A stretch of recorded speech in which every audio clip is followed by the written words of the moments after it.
Hello Weaver, नमस्कार। Jharkhand SSC CGL 44 days plan को इस वीडियो के माध्यम से हम लोग डिस्कस करेंगे। फ्रेंड, यदि आप एक सीरियस कैंडिडेट हैं तो ये वीडियो आपके लिए काफ़ी महत्वपूर्ण होने वाला है। आप वीडियो को शुरू से अंत तक देखें। मुझे आशा नहीं, पूरा विश्वास है कि बचे हुए दिनों में आप अपने तैयारी को और बेहतर और मजबूती कैसे दे सकते हैं, उन्हीं को इस वीडियो के माध्यम से हम लोग चर्चा करेंगे, उसको विस्तार से जानेंगे। जैसा कि आपको पता है कि आपका एग्ज़ाम में पेपर 1, पेपर 2 और पेपर 3 होना है।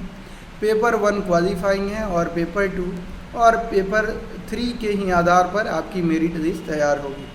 साथ ही साथ आपको पता है कि आपका जो एग्ज़ाम जो होना है वो एक ही दिन होना है, यानी 14 अक्टूबर और 15 अक्टूबर को ही अभी हम मान के चलेंगे कि आपका एग्ज़ाम जो है 14 और 15 अक्टूबर को ही है। जब तक हम 14-15 अक्टूबर को मानते रहेंगे तब तक कि आयोग के द्वारा कुछ ऑफिशियल इन्फॉर्मेशन या कोई नोटिस आउट नहीं की जाती है, नोटिस जारी नहीं की जाती है। तो हमें 14 और 15 अक्टूबर को ही आधार मानकर, एग्ज़ाम डेट मानकर अपने तैयारी को प्लानिंग करनी है और अच्छे से अपने जो समय रहते अपने पूरे सिलेबस को कंप्लीट करना है। साथ ही साथ मॉक टेस्ट पे कमांड करना है और अपने वीकर जो जोन है उन जोन को भी रिकग्नाइज करना है और उस पर आपको वर्क करना है। तो आपको जैसा पता है कि पेपर 1 ओनली क्वालिफाइंग नेचर है, तो यदि आप एक सीरियस कैंडिडेट हैं तो पेपर 1 जो है ज़्यादा मेहनत करने की ज़रूरत नहीं है, लेकिन हाँ उसको आप बहुत इजीली जो है आप हल्के में आप उसे भी नहीं ले सकते, क्योंकि वो भी आपको एग्ज़ाम से बाहर का रास्ता दिखा सकता है। अब आपको ये भी पता होगा कि ऐसा कहा जा रहा है कि एग्ज़ाम जो होगा झारखंड एसएससी सीजीएल का वो एक ही दिन में, अगर आपका एग्ज़ाम जैसे 14 को होता है तो आपका एग्ज़ाम 8 से 10 1 घंटे का गैप हो सकता है, 11 से 1 फिर आपका 1 घंटे का गैप हो सकता है और फिर आपका 3 से 5 आपका एग्ज़ाम हो सकता है। तो अगर आपको लगातार बैठने की आदत नहीं है तो आपको आदत डालनी पड़ेगी और एग्ज़ाम के इन्वायरमेंट में आपको जो है 6 से 8 घंटा बैठने की लगातार मेहनत करनी पड़ेगी और उसकी आपको हैबिचुअल होना पड़ेगा।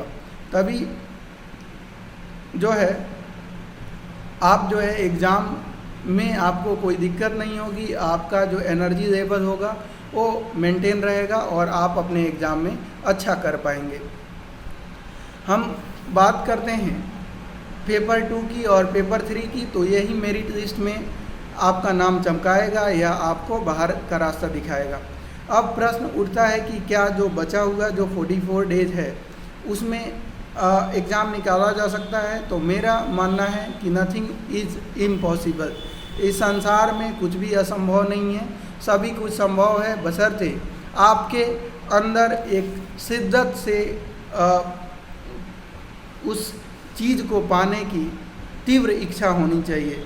अगर आपके अंदर एक्सेसिव डिज़ायर है, आप चाहते हैं कि 44 दिन बाद 44 डेज लेटर आपके ज़िंदगी में एक बदलाव देखने को मिले, सारी ज़िंदगी आप एक अलग दुनिया में आज की दुनिया से आप जाए, तो उसके लिए कुछ न कुछ तो पसीना बहाना पड़ेगा, कुछ न कुछ तो आपको मेहनत करनी पड़ेगी।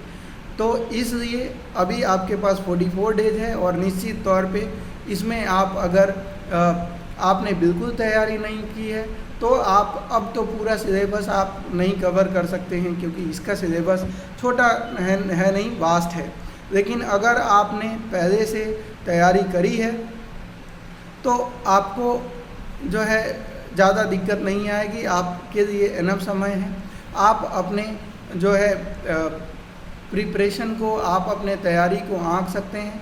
आप देख सकते हैं कि आपकी कितनी % तैयारी है। बहुत सारे कैंडिडेट ऐसे होंगे जिनके 50% तैयारी हो चुके होंगे, बहुत सारे ऐसे स्टूडेंट होंगे जो पूरा का पूरा अपना सिलेबस कंप्लीट कर चुके होंगे और वो रिवीजन में लग गए होंगे, और बहुत सारे स्टूडेंट ऐसे होंगे जो अभी सोच रहे होंगे कि उनको जो है अभी से प्रिपरेशन शुरू करनी है। तो ये तीनों टाइप के कैंडिडेट जो है हर एक एग्ज़ाम में आपको मिल जाएंगे।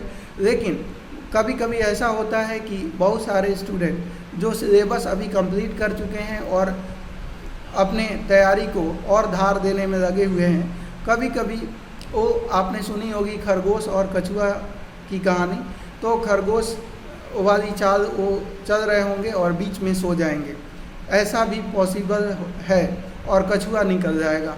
तो इसलिए अगर आप एक सीरियस कैंडिडेट हैं तो आप जितना एनर्जी के साथ आपने शुरू करी थी अपनी तैयारी को और आज ये मुकाम पे पहुँचे हैं कि आपने पूरा कोर्स कंप्लीशन कर दिया है और रिवीजन कर रहे हैं, तो आपको सोना नहीं है, आपको जागते रहना है और तब तक जागते रहना है जब तक कि आपका एग्ज़ाम ओवर नहीं हो जाता।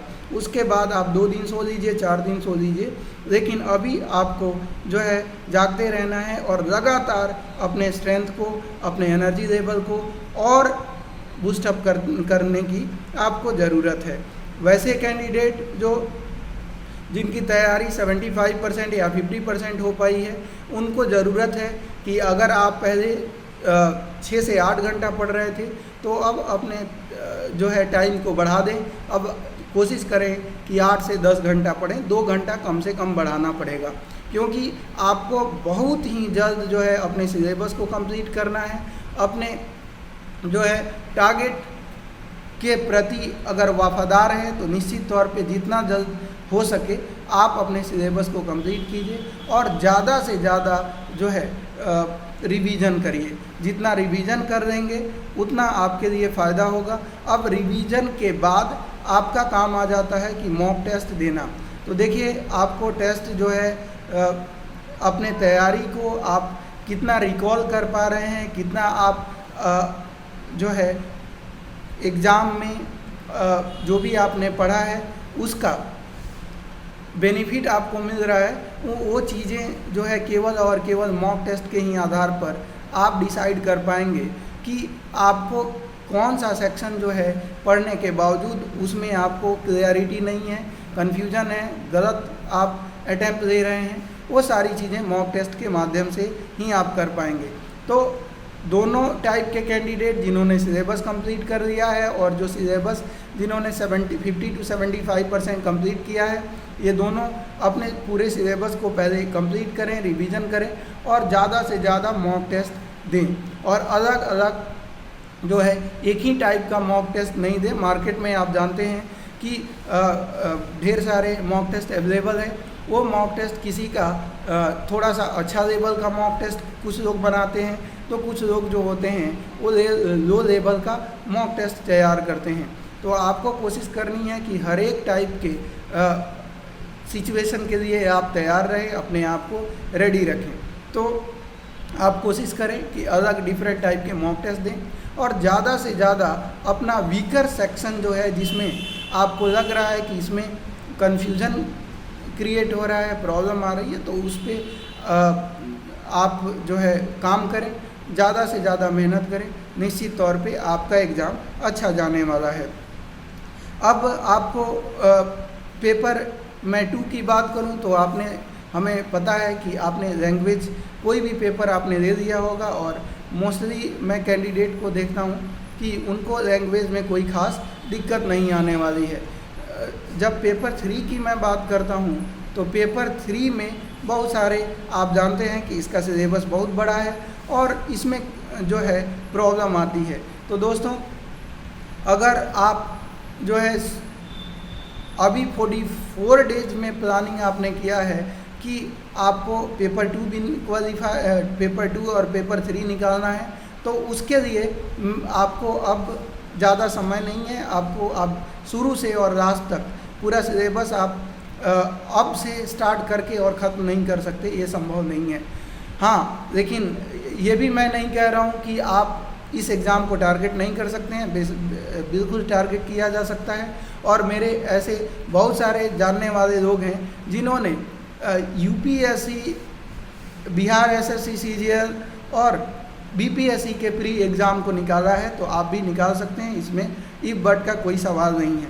लेकिन हाँ, आपको सेलेक्टिव पढ़ना होगा, आपको जो होगा PYQ से आपको जो एग्ज़ाम का पैटर्न है उसको अच्छे से रिकग्नाइज करना होगा। देन आपको जो है जैसे लैंग्वेज 2 है, तो लैंग्वेज 2 के उसमें तो कोई इफ बट का सवाल नहीं है कि उसमें जो अच्छा स्कोर करेगा मेरिट लिस्ट में वो जाने वाला है, क्योंकि पेपर 2 जो है उसका वेटेज अच्छा खासा है और पेपर 3 का भी वेटेज आप जान ही रहे हैं, तो दोनों से ही मेरिट लिस्ट तैयार होना है। तो पेपर 2 को तो आपको एक एक चैप्टर पढ़ना ही पड़ेगा। पेपर 3 को आप सेलेक्टिव तरीके से पढ़ सकते हैं। लाइक जैसे कंप्यूटर की बात करें तो कंप्यूटर आप कोई भी मार्केट में जो बुक अवेलेबल है उसका सिलेबस बहुत बड़ा नहीं है, पतली सी किताबें मार्केट में अवेलेबल हैं, अलग अलग आप प्रकाशन की अच्छी बुकें अवेलेबल हैं, आप उनको 3 से 4 दिन में आराम से आप उसको पढ़ सकते हैं और उसका बार बार रिवीजन करके आप 20 आप क्वेश्चन कंप्यूटर का अटैम्प्ट किया जा सकता है। साइंस की बात करें तो साइंस 9th और 10th, केवल 9th और 10th आप बुक पढ़ लेते हैं तो यकीन मानिए NCERT पढ़ लेते हैं तो आपको कोई सोचना नहीं है। आप जो है 20 में 20 जो क्वेश्चन है 18 आउट ऑफ 20 क्वेश्चन में आप सेलेक्ट निश्चित तौर पे 18 क्वेश्चन अटैम्प्ट किया जा सकता है। साथ ही साथ अगर हम बात करें मैथ रीजनिंग की तो मैथ रीजनिंग का सिलेबस बहुत ही छोटा है। आप इसको जो है चैप्टर वाइज उसके आपको पता होगा कि मैथ की बात करें तो एक चैप्टर में ज़्यादा आपके जो है कॉन्सेप्ट नहीं होते हैं, कॉन्सेप्ट बहुत ही कम होते हैं, तो आप मैथ के कॉन्सेप्ट पे फोकस कीजिए। आप जैसे अगर मैं बात बताऊं तो अर्थमेटिक सेक्शन पे ज़्यादा फोकस करेंगे और अर्थमेटिक चैप्टर कितने हैं 15 से 16 ही चैप्टर हैं जो आपके एग्ज़ाम के लिहाज से काफ़ी इम्पोर्टेंट होने वाले हैं। तो 16 चैप्टर हैं, तो हर एक चैप्टर में अगर मैं ऑन एन एवरेज 15 कॉन्सेप्ट मान लूँ तो 16 × 15 आप काउंटिंग कर सकते हैं 80 और मतलब 240 कॉन्सेप्ट लगभग आपके बनेंगे। तो 240 कॉन्सेप्ट को करना आपके लिए कोई बहुत बड़ी बात नहीं है। आप 1-2 सप्ताह के अंदर आप मैथ को निपटा सकते हैं। और रीजनिंग को मैं ये कहूँगा कि आपने पहले से अगर किसी भी कॉम्पिटिटिव एग्ज़ाम की तैयारी कर रखी है तो आपको रीजनिंग पढ़ने की मतलब टॉपिक वाइज चैप्टर वाइज पढ़ने की ज़रूरत नहीं है। आप जो है मॉक टेस्ट से आपका काम चल सकता है, मॉक टेस्ट दीजिए और जहाँ पे लगे कि हाँ ये पोर्शन आपका कमज़ोर है वहाँ पे आप जो पोर्शन आपका कमज़ोर हो रहा है उसी पे आप फोकस करिए। निश्चित तौर पे आपका कंप्यूटर हो जाएगा, रीजनिंग हो जाएगी, मैथ हो जाएगा और साइंस हो जाएगा।